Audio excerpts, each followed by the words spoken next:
to have a peek at the workflows. So I think that's right, Desiree, is when you're solo, it's also, but here's what I'm gonna, and a lot of people on this call, every year that goes by, and I know Matt can attest to this, you do more and more business.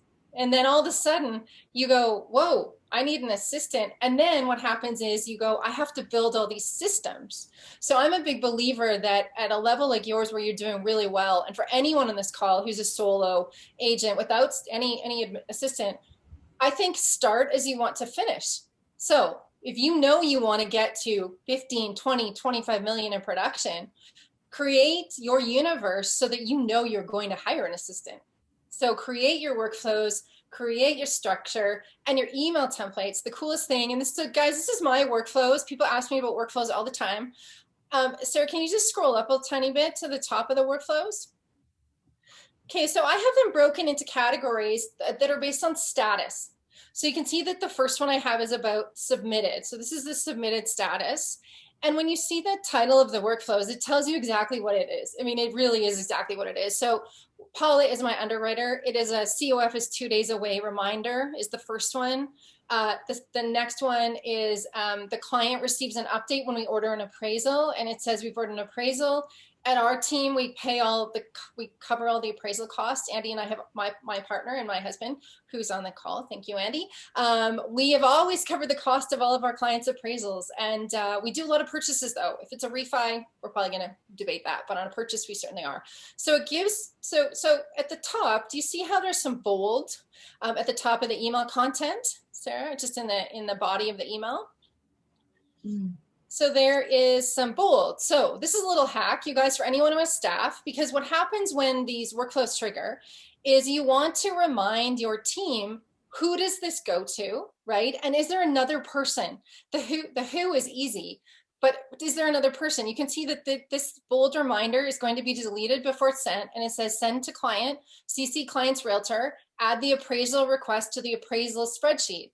So what I'm doing in this workflow is I have an email template that's going to the client, it's going to the realtor, but I'm also embedding in here another little reminder for Sarah, who orders our appraisals, that she's going to pop that appraisal request and the cost on the appraisal spreadsheet. So I think there's some fun little ways you can create your best experience. And maybe at this stage, Desiree, you choose to do some of it or not, but maybe you will be ready faster for an assistant because you've created your perfect kind of sales client experience. Absolutely. I completely agree with that, Julie, and I love all of this. This is fantastic. Yeah. Oh, you know what, Matt? Here's our deal. As a thank you, I don't usually share my workflows. Here's why: because they're very specific, right, to how I work. But I will send you all my submitted workflows and my email content after this call as a thank you, my dear friend. And you can set up some workflows. It'll be awesome. The next section we have is I have an entire section of workflows built around lender conditions, or Matt, or broker complete. Matt, this is exactly what you're if you scroll down a little bit, Sarah, this is exactly what you're talking about. The stage we all want to be at. We submitted a deal, we won the client's love, they're committed to us, and the file is complete and it's moving on to the law office or to FCT or FNF. So Sarah, if you can open the broker complete lender conditions met, so the second one in this section. Okay, so you guys know lawyers, paralegals, I mean, we love them, and sometimes they're really challenging, right? When you have a great lawyer and a great paralegal, your world is complete when you're doing purchases as a mortgage agent, and they feel the same about us when we're great. So this is an email that goes out to the client, and you see there, right there, that's going to get deleted. See, I even put delete that line. I had a new staff person who forgot to delete the line once, so I added that, please delete the line.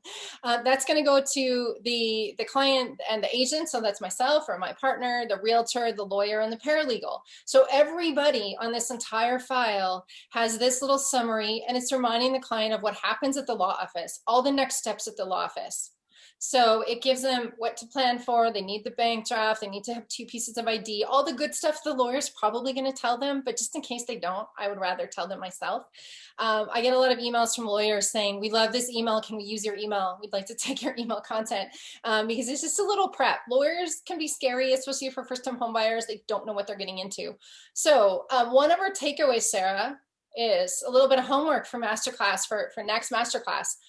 Here's a takeaway, you guys. We really want you to think about workflows and go, here's the rule. If I have to write the same email more than one time and it's honestly identical, or if you write us the same email that you can make generic, you could take out some of the personal content. And if you send that email over and over, or if you have it saved in a Word doc and you cut and paste, no, that's not good. Let's not do that. Let's create some workflows that are using email templates. And you won't believe how good this is, you guys. Then you just open it. You can add a little warm intro if you want to. You can add a little personal note at the front end of the email. All you do is open it, add your little note, hit send, done. Stored in communication history and velocity.